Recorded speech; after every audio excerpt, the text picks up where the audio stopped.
भाई जी भाई जी भाई जी भाई जी भाई जी भाई जी भाई जी भाई जी भाई जी भाई जी भाई जी भाई जी भाई जी भाई जी भाई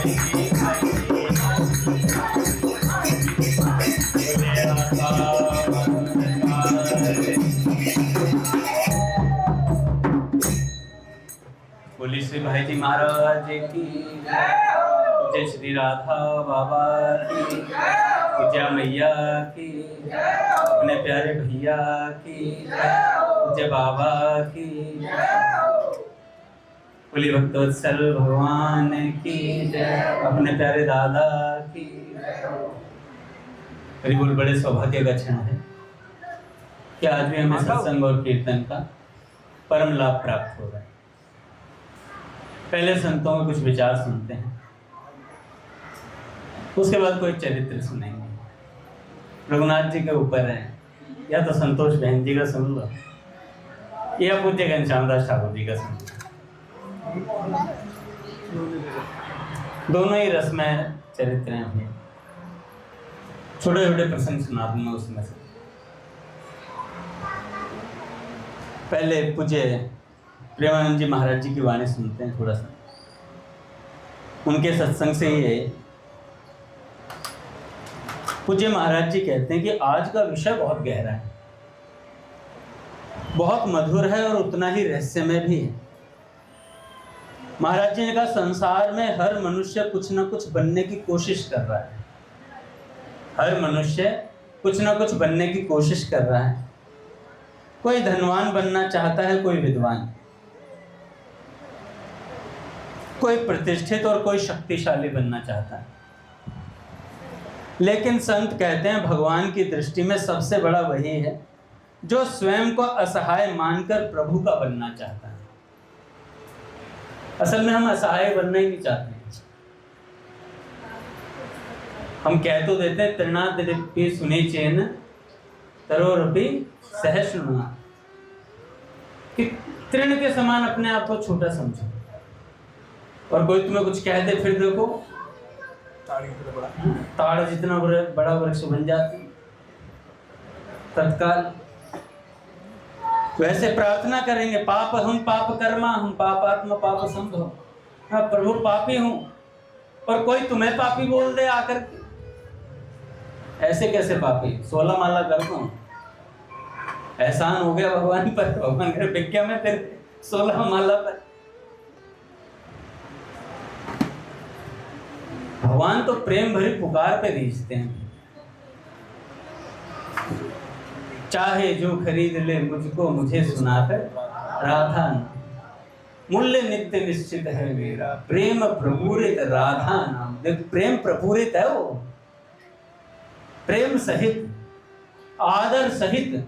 और आदर सहित नहीं भी जपोगे तो आदर आ जाएगा धीरे धीरे। यहाँ पर श्रद्धा का जो उदय होता है वो धीरे धीरे आता है। या तो प्रेम प्रपूरित करो, या इतनी संख्या में करने लग जाओ कि वो नस नस में दौड़ने लग जाए।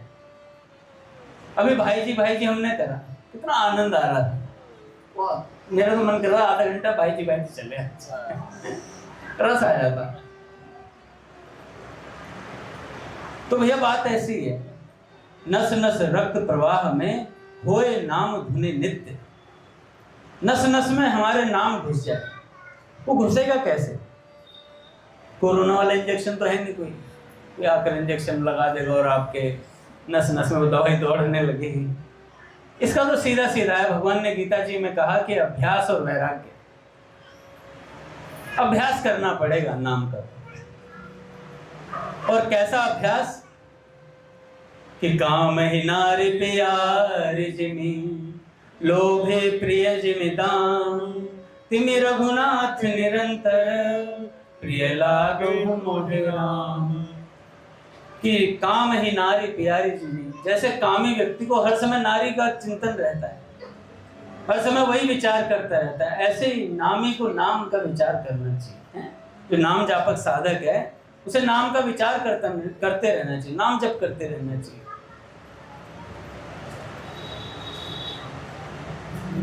कैसा चिंतन?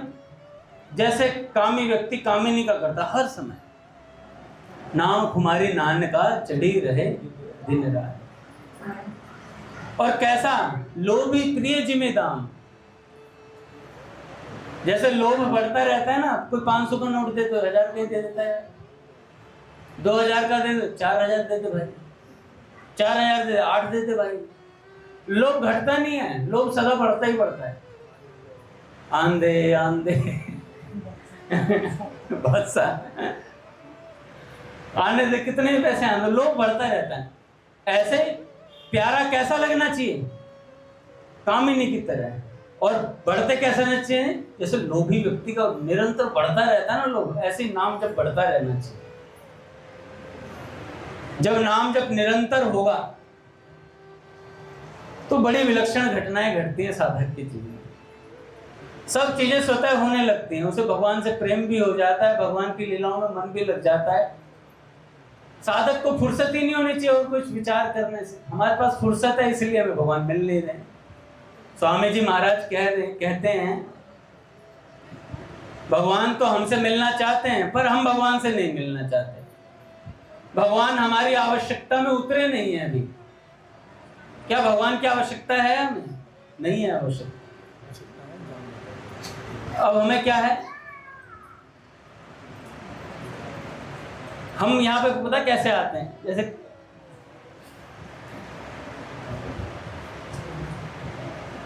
देखो बेटा, तूने अंताक्षरी खेली है, उससे सबसे पहले बोलते समय बिताने के लिए करना है कुछ काम। तो हम समय बिताने के लिए करना है कुछ काम करने आ रहे हैं कि हमारा समय बीत जाए। पर ये भी बहुत शोभनीय बात है कि कुछ समय बिताने के लिए हम कुछ टाइम पास करने, इधर उधर जाने के भगवान के यहाँ आ जाते हैं। पर अभी आवश्यकता नहीं है। आवश्यकता होती तो मारा मारा फिरता है। कहाँ जाऊं कहाँ पाऊं मोर प्राण धन, कहाँ मोर प्राण धन ब्रजेंद्र नंदन। बार बार उसके हृदय में बात आती रहती, कैसे भगवान प्यारे लगे, कैसे कोई बात पता कर लूं। ऐसी चाह होनी चाहिए। आप सब लोग जितने नए साधक बैठे हैं, मैं आप सब लोगों से प्रार्थना करता हूँ, पुस्तकें पढ़े। आप पुस्तकें पढ़ें। अजय प्रभु, आप भी नए ही हो, संगीत में मेरे से वृद्ध हो, मेरे गुरु हो, मैं गुरु मानता हूँ, गुरुदेव को कुछ कहूँ नहीं, पर अब शिष्य हो। और ये मत कहना लोभी गुरु लालची चेला, दोनों नरक में ढेलन ढेला।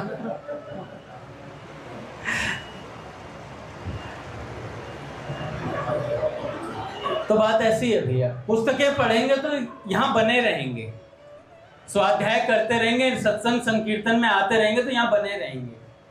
और हम यहाँ नहीं बने रहेंगे तो हम कहीं के नहीं रहेंगे। सच बता रहा हूँ, क्योंकि हमें इतनी बात पता चल चुकी है कि भगवान है, संसार में जा नहीं सकते क्योंकि संसार है नहीं, वो सब सपना है। हमने पता कर लिया चौपाई से, उमा कहूँ मैं अनुभव अपना, सत्य हरि भजन जगत सब सपना। तो जगत सपना है तो भैया फिर जगत असली नहीं, और जो असली है उसे हम पकड़ नहीं रहे। असली कौन है? रघुनाथ जी को पता है, उन वाले रघुनाथ जी को। तो हर व्यक्ति कुछ ना कुछ बनना चाहता है, कोई प्रतिष्ठित, कोई सिंगर बनना चाहता है, कोई हीरो बनना चाहता है, कोई धुरंधर बनना चाहता है, कोई डॉन बनना चाहता है, तो कोई शक्तिशाली बनना चाहता है, कोई ना हर कोई व्यक्ति कुछ ना कुछ बनना चाहता है। लेकिन संत कहते हैं भगवान की दृष्टि में सबसे बड़ा वह है जो भगवान का बनना चाहता है।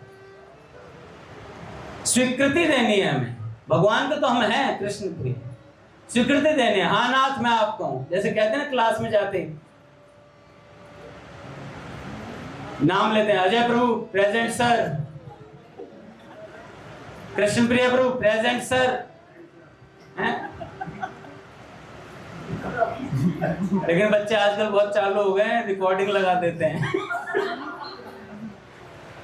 अपने दोस्त से कह देते हैं मोबाइल को ऑन करके कहते प्रेजेंट निकल जाएगा दोनों से, कहते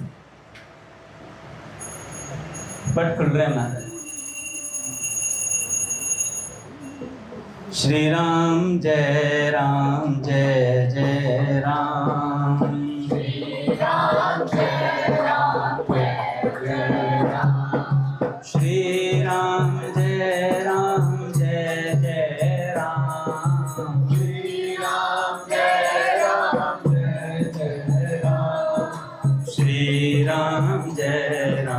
जय जय राम, श्री राम जय जय राम। बोले राधा माधव सरकार की जय, राजवंशी भैया की जय, बाबा की जय।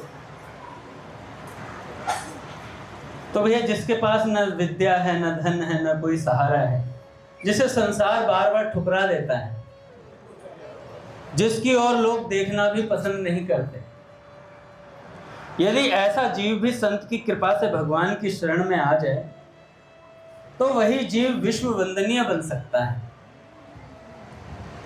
यही शरणागति का चमत्कार है। संत कहते हैं जब तक मनुष्य को अपने ऊपर भरोसा रहता है तब तक वह भगवान पर पूर्ण भरोसा नहीं कर पाता, लेकिन जब हर जगह से ठोकर मिलती है तब सारे सहारे टूट जाते हैं और हारे को हरि नाम, तब जीव पुकार उठता है। अभी सब बढ़िया चल रहा है हमारे जीवन में, इसलिए में कोई टेंशन नहीं है। जब सब बिगड़ेगा तब हम कहें यार हमने तो भक्ति करी थी, भगवान ने हमारा नाश पेट दिया। मेरे पिताजी जब भगवत धाम गए तो मेरी बुआ जी, सगी बुआ जी कह रही भगवान को कोस रही थी, कह रही राम जी का राम मरे। मेरा भाई उठा लिया। अब मेरे को बड़ा गुस्सा आता है। मैं कहा राम जी का राम कैसे मर सकता है, क्योंकि राम जी का चेला नहीं मर के दे रहा। भाई राम मरे तो मैं मरूं, नहीं तो मरे भलाए, अविनाशी का बाल का किस विधि मारा जाए। आज पूज्य प्रेमानंद जी महाराज कहते कभी कोई व्यक्ति मरता ही नहीं है भैया, मरता शरीर है। शरीर मरता, आत्मा थोड़ी मरती है। किसी ने देखा आत्मा की लाश जलाई जा रही है? शरीर भुग जाता है। देखिए आत्मा जलती, देखिए मैंने देखी। बताओ कब देखी? आपस में देखिए, अपने को देखा है। जब किसी से द्वेष हो रहा होता है तो हमारी आत्मा जल रही है, जब क्रोध आ रहा होता है तो हमारी आत्मा जल रही होती है। सच बता रहा हूं मैं, आत्मा को बड़ा दुख होता है क्योंकि आत्मा में कोई विकार नहीं है, पर जब हम उस पर बार बार आरोपित करते हैं, एक ही चीज भारी हो जाती है, बार बार उस पर क्रोध डाला जा रहा है, लोभ डाला जा रहा है, काम डाला जा रहा है, तो आत्मा भी कहती कौन से शरीर में आ गई, बस कर मेरे बाप।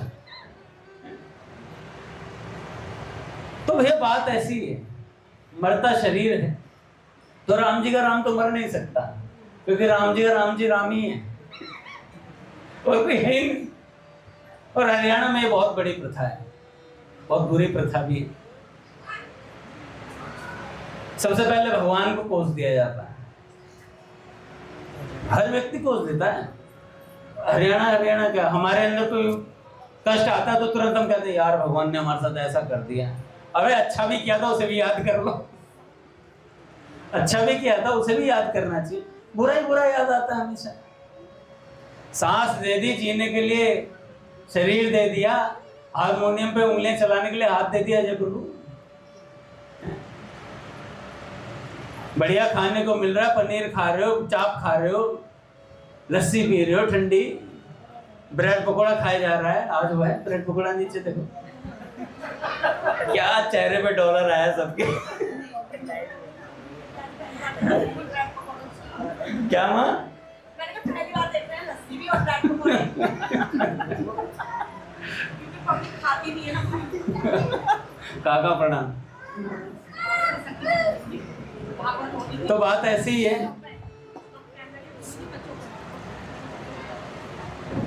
कहाँ थे हम? मरता शरीर है जिसे संसार बार बार ठुकरा देता है, जिसकी ओर लोग देखना भी पसंद नहीं करते। यदि ऐसा जीव भी संत की कृपा से भगवान की शरण में आ जाए तो वही जीव विश्व विंदनीय बन सकता है। यह शरणागति का चमत्कार है। तो हमें भगवान पर भरोसा करना चाहिए। बाबूजी कहते हैं हारे को हरि नाम, अब मेरा कोई नहीं, केवल आप ही मेरे हैं प्रभु।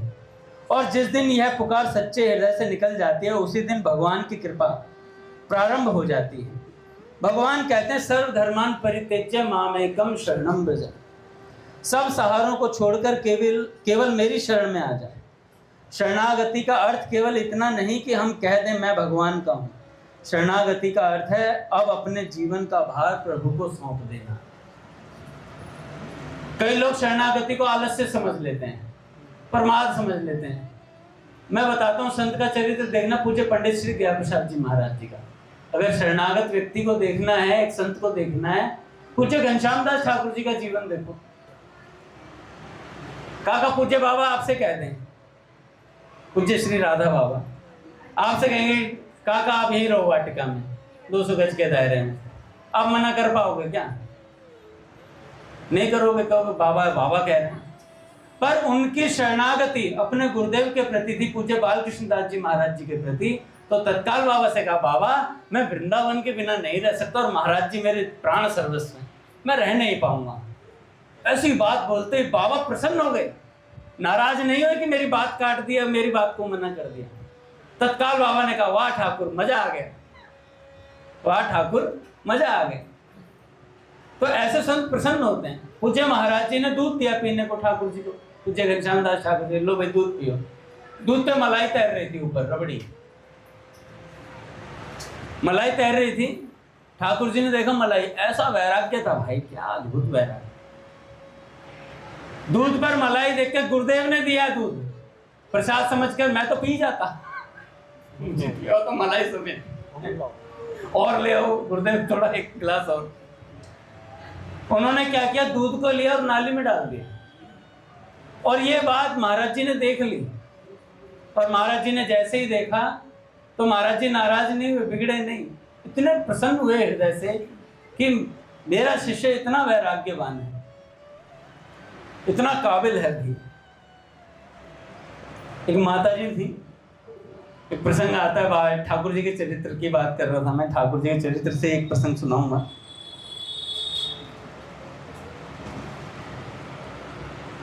कागज पीछे कुटिया बनी हुई थी पहले वाटिका में,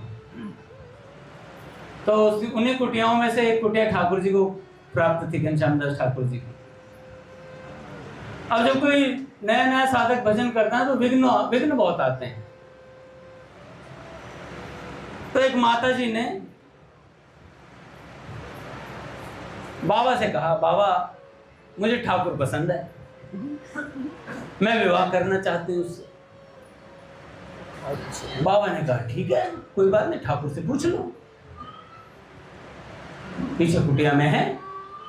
तो घनश्याम दास ठाकुर जी के पास गई, जाकर के कहती है ऐसे ऐसे बाबा ने कहा है आपका विवाह नहीं हो रखा है, तो मैं आपसे विवाह करना चाहती हूँ। तो ठाकुर जी ने कहा कि मेरा तो विवाह हो गया, मेरे तो बच्चे भी हैं। अब ऐसी बात बोली तो बिदक गई, तेरे बाबा झूठ बोलते हैं, बता। बाबा ने हमसे कहा कि घनश्याम दास ठाकुर जी अविवाहित है, बताओ इतने मैं यहाँ आती ही नहीं। बाबा के पास गई, बाबा से कहा बाबा आप झूठ बोलते हो, वे तो कह रहे हैं हमारा विवाह हो चुका है। बाबा भी अचंभे में। बाबा ने कहा अब ये कब हो गया, हम तो बारात में गए ही नहीं। ऐसा नहीं सोचा बाबा ने कि बाबा बारात में जाते ही नहीं। बाबा जिस बारात में जाते हैं वो बारात अलग है। कौन से वाली? वहां तो नित्य विहार चलता है काका। तो आकर के बाबा ने पूछा ठाकुर सुना तुम्हारा विवाह हो गया? कहे हाँ बाबा, आपने तो बोला था सत्संग में प्रकृति से हमारा विवाह हुआ है, उसके तो बालक है। कह रहे सत्संग की बात वहां पे मारी। तो बाबा ने टाइटल दिया है काका, कृष्ण भक्त अति चतुर। कृष्ण भक्त अति चतुर, उसे पता है कैसे बचना है माया से। साधक को सब पता रहता है कि कब कहां से माया हमारे ऊपर आ रही है, और जब वो अपने ऊपर हावी होने रहता है तो फंस जाता है, और जब सत्संग हावी होता है उसके ऊपर, विवेक हावी होता है तो बच जाता तत्काल। इसलिए संत जन कहते हैं भैया सदा सद विचारों से भरे रहो, माया रूपी बकरी आएगी उस पे सत्संग का चांटा पड़ेगा। माया रूपी बकरी आएगी उससे सत्संग का चार्टर तत्काल पड़ेगा भी। तो ऐसी बात है। महाराज जी कहते हैं आगे कि अब क्या करना है, क्या नहीं करना, कैसे सुधारना है, कैसे उठाना है, सबकी जिम्मेदारी भगवान की हो जाती है फिर जब हम शरणागत हो जाते हैं। यही बात संसार को समझ में नहीं आती। लोग सोचते हैं मैं अपने बल से सुधरूंगा, मैं अपने बल से मुक्त हो जाऊंगा। मुक्ति कोई हलवा है क्या? मुक्ति नौन सी खारी लागे। हम आसानी से कह देते हैं काका मुक्ति नौन सी खारी लागे। अब तो रसगुल्ला ही खारा नहीं लग रहा है, मुक्ति नौन सी खारी नहीं लगेगी भाई। कैसे ना कैसे जीव का कल्याण हो जाए, अंत समय में नाम निकल जाए। पर हमारे पीछे ऐसे संत पड़े हुए हैं जो कह रहे हैं कि भैया जीते जी तुम्हें लीलाएं दिखवा के रहूंगा, जीते जी तुम्हें भगवत दर्शन प्राप्त होंगे। ये किसकी कृपा है भैया? ये भगवान ने हमारे कल्याण का संकल्प ले लिया है, इसलिए भगवान अवतीर्ण होकर के आए हैं। पूज्य भैया को प्रणाम।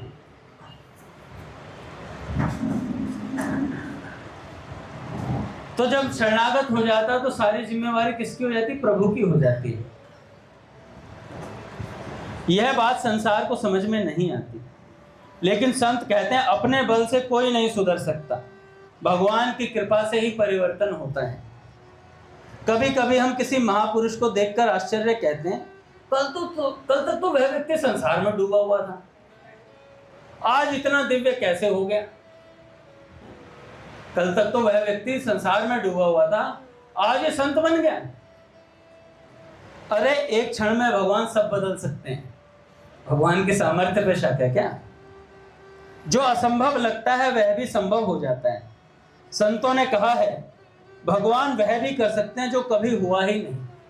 स्वामी जी महाराज कहा करते थे हर भक्त के लिए एक नया रास्ता तैयार है भगवत प्राप्ति का।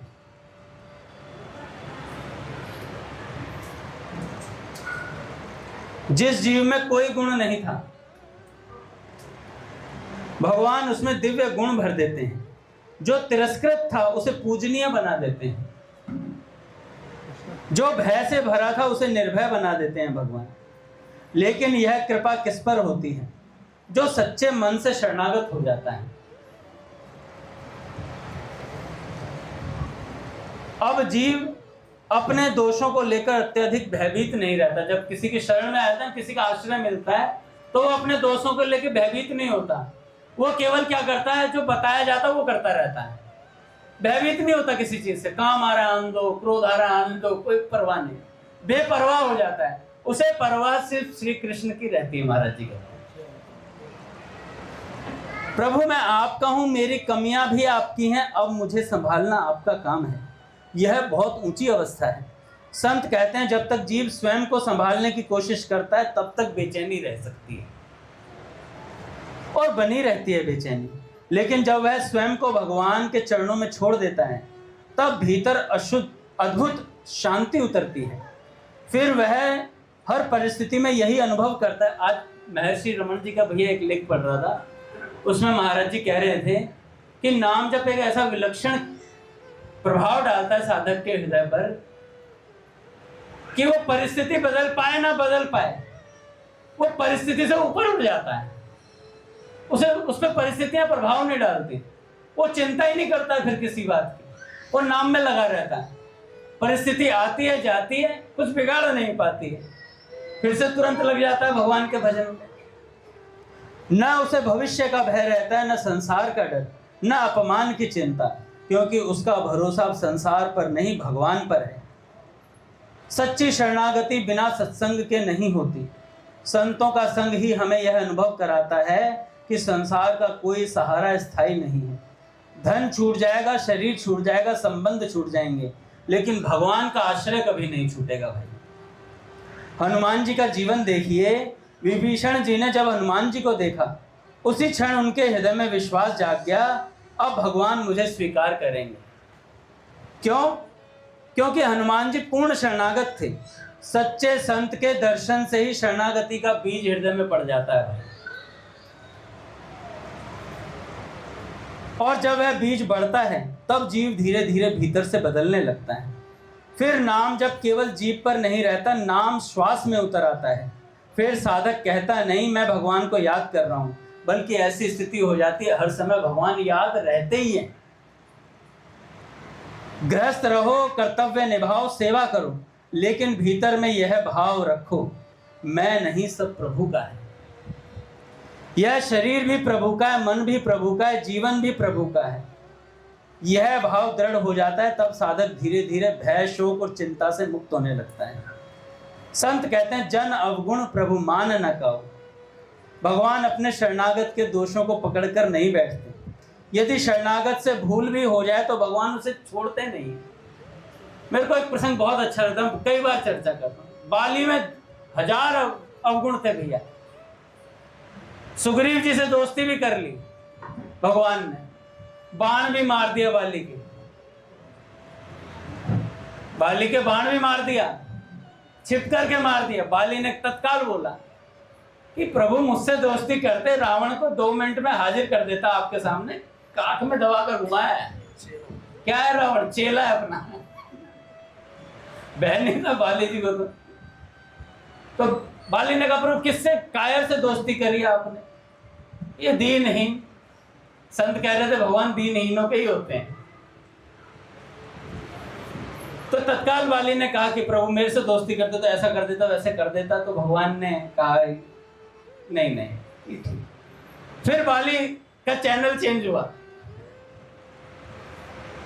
क्योंकि भगवान को भैया कोई प्रत्यक्ष देख ले फिर वो धैर्य धारण नहीं कर पाता है। फिर तत्काल बाली ने भगवान की तरफ उन नजरों से देखा, भगवान के तत्व की व्याख्या करी।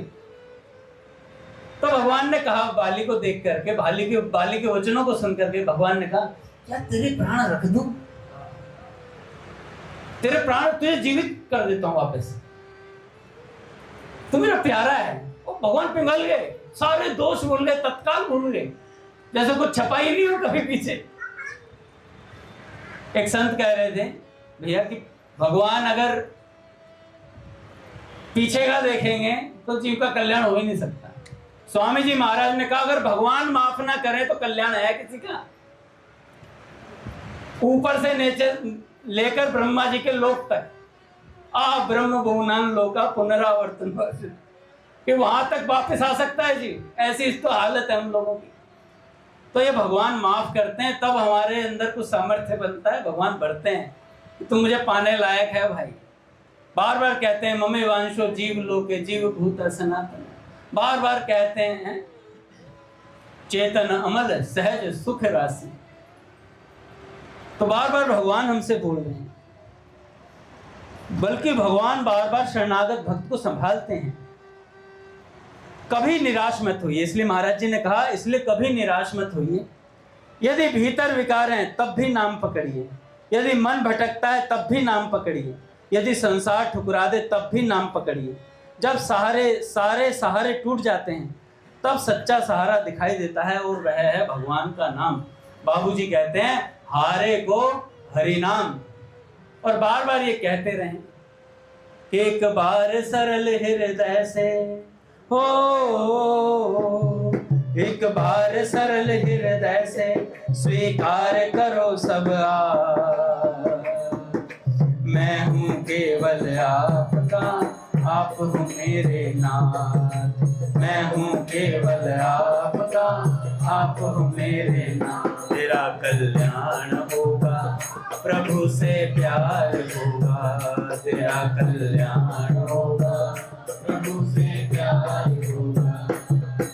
स्वामी जी की वाणी है ये मेरे नाथ, हे मेरे नाथ। स्वामी जी की वाणी है ये मेरे नाथ, हे मेरे नाथ। मंत्रों का ये महामंत्र है हे मेरे नाथ, हे मेरे नाथ। मंत्रों का ये महामंत्र है हे मेरे नाथ, हे मेरे नाथ। मैं आपको भूलूं नहीं,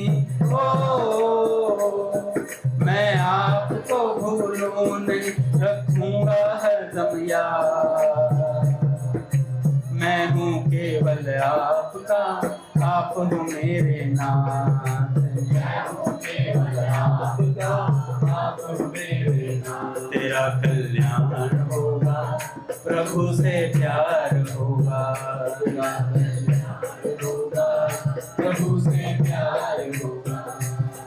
बार बार कहते रहो हे मेरे नाथ, हे मेरे नाथ, बार बार कहते रहो हे मेरे नाथ, हे मेरे नाथ, हे मेरे नाथ, हे मेरे नाथ, हे मेरे नाथ, हे मेरे नाथ, हे मेरे नाथ, हे मेरे नाथ, हे मेरे नाथ, हे मेरे नाथ, हे मेरे नाथ, हे मेरे नाथ, हे मेरे नाथ, हे मेरे नाथ, हे मेरे नाथ, हे मेरे नाथ, हे मेरे नाथ। मैं आपको भूलूं नहीं हो,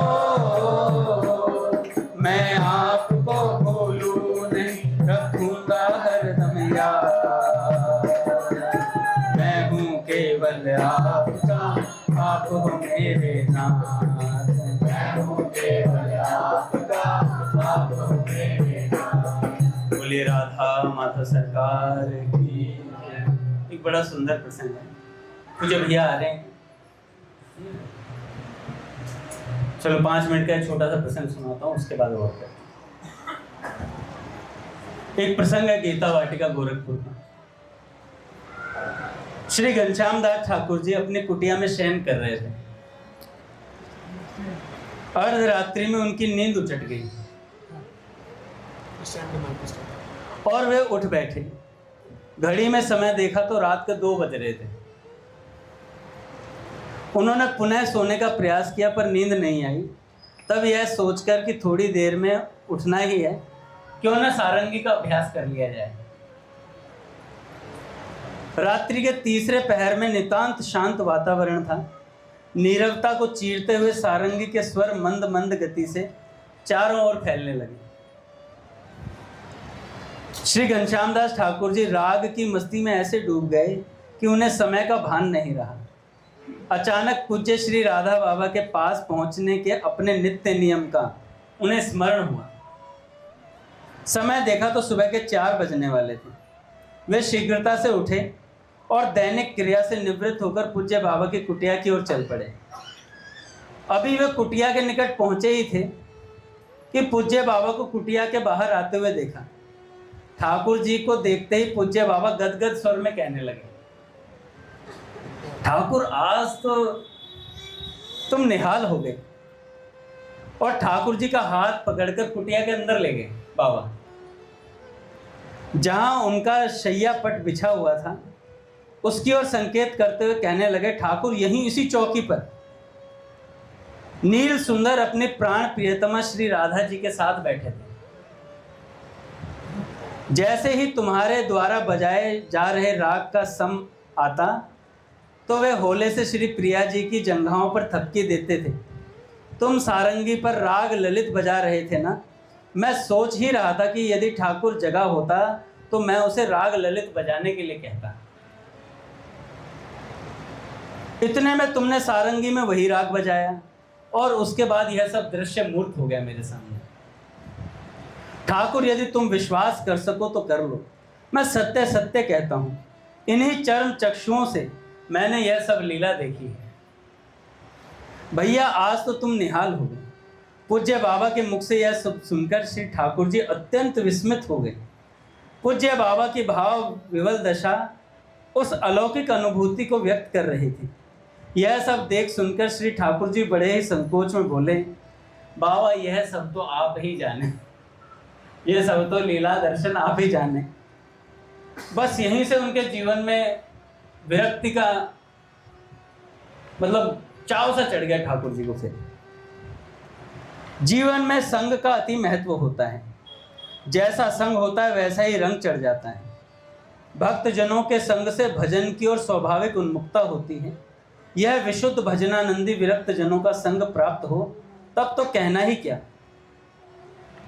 अगर भजनानंदी संत मिल जाएं और ऐसा भक्तों का संग मिल जाए तो वैराग्य का नशा सिर चढ़कर बोलता है। ठाकुर जी को एक और भगवत प्राप्त सिद्ध महापुरुष पूज्य श्री भाई जी एवं श्री राधा बाबा की कृपा प्राप्त थी और दूसरी ओर इनके ऊपर रस वारिधि में सतत अवगाहन करने वाले पूज्य श्री बालकृष्ण दास जी महाराज का वरद हस्त प्राप्त था। इन महापुरुषों की उन्मुक्त रहने असंगता, एकांत प्रियता, भाव गोपन कुशलता आदि अद्भुत गुणों का प्रभाव ठाकुर जी पर ऐसा पड़ा कि वे आचरण करते हुए खान पान निद्रा सुख भूलकर भजन में तल्लीन रहने लगे धीरे धीरे। एक बार इनके मन में विरक्त वेश धारण करने की इच्छा जगी। इन्होंने एक गुदड़ी बनवाई, 2 करवे बनवाए काका, मतलब 2 करवे खरीदे। इसके बाद विरक्त वेश धारण करने हेतु पूज्य महाराज जी से अनुमति मांगी। पूज्य श्री ने ठाकुर जी से कहा, इस बारे में पंडित गया प्रसाद जी महाराज से पूछ लो, विरक्ति लेनी है नहीं लेनी। पूज्य पंडित जी उच्च कोटि के संत थे। इनकी धाम निष्ठा, गुरु निष्ठा और नाम निष्ठा सर्वत्र प्रसिद्ध थी। संतों एवं ब्रजवासियों के प्रति इनकी विशेष आदर बुद्धि थी। ठाकुर जी को यह विश्वास था कि पूज्य पंडित जी से अवश्य अनुमति मिल जाएगी, पर इसका उल्टा हो गया। पंडित जी रासलीला के अत्यंत प्रेमी थे। इन्होंने श्री ठाकुर जी को स्वरूप बनते देखा था और पूज्य श्री राधा बाबा एवं पूज्य श्री भाई जी एवं पूज्य महाराज जी की इन पर बड़ी कृपा है, यह भी पंडित जी को पता था। इनके उज्जवल वैराग्यपूर्ण जीवन को भी वे जानते थे। एक बार चर्चा में पूज्यपाद पंडित गया प्रसाद जी ने अपने आश्रित साधक जनों के मध्य ठाकुर जी के संबंध में टिप्पणी करते हुए कहा था, ये साधारण बालक नहीं है, ये तो बाल संत है भैया। इनमें संसार का तनिक भी प्रवेश नहीं है। ठाकुर जी के द्वारा विरक्त वेश धारण करने की आज्ञा मांगते देखकर इन्हें प्रसन्नता नहीं हुई। पंडित जी महाराज को बिल्कुल भी प्रसन्नता नहीं। वे बोले, ठाकुर घनश्याम, आपको अब तक ठाकुर स्वरूप में लोग पूछते रहे हैं, अब विरक्त वेश धारण कर लेने पर और भी सम्मान मिलने लगेगा तुम्हें। लोग कहेंगे कि ये वही ठाकुर जी हैं, अब महात्मा हो गए, ऐसा कहकर सम्मान देंगे, पैर छुएंगे, किंतु सम्मान भजन में बड़ा भारी विघ्न है। पंडित जी महाराज ने कहा, विरक्त वेश ले लोगे तो सम्मान और बढ़ेगा, और पैर छुएंगे तो सम्मान और बढ़ेगा, और भजन में सम्मान विघ्न है। वेश धारण करने मात्र से कोई विरक्त नहीं हो जाता। विरक्ति तो मन की वस्तु है। भगवत प्रेम प्राप्ति के लिए साधु बनने तथा वेश बदलने की आवश्यकता नहीं है। साधु ना बने, साधुता धारण करें। इसलिए बाबा की पुस्तक भी है, साधक में साधुता। हर साधक को पढ़नी चाहिए भैया, वो बड़ी सुंदर पुस्तक है। बाबा ने एक से एक सूत्र दिए पूज्य पंडित जी महाराज ने। इस घोर कलिकाल में वेश की मर्यादा निभाना बहुत कठिन है ठाकुर। संसार के भोगों में असारता दिखाई दे, भगवत दर्शन की तीव्र इच्छा हो, इस प्रकार वैराग्य व लालसा से संपन्न व्यक्ति ही विरक्त कहलाने योग्य है। साधक वही जो सतत सावधान रहे, अपने मन पे निगरानी रखे कि कहीं यह विषयों की ओर तो नहीं जा रहा, और सावधानी पूर्वक उसे सब ओर से खींचकर अपने प्राणधन श्री कृष्ण में लगाए। आपके ऊपर तो पूज्य श्री राधा बाबा एवं महाराज जी और भाई जी की कृपा भई है। वे जैसी आज्ञा दें वैसा ही करें। आगे हम कल सुनेंगे कि भाई जी ने क्या आज्ञा दी। बोले भक्तवत्सल भगवान की जय। आरती करते हैं।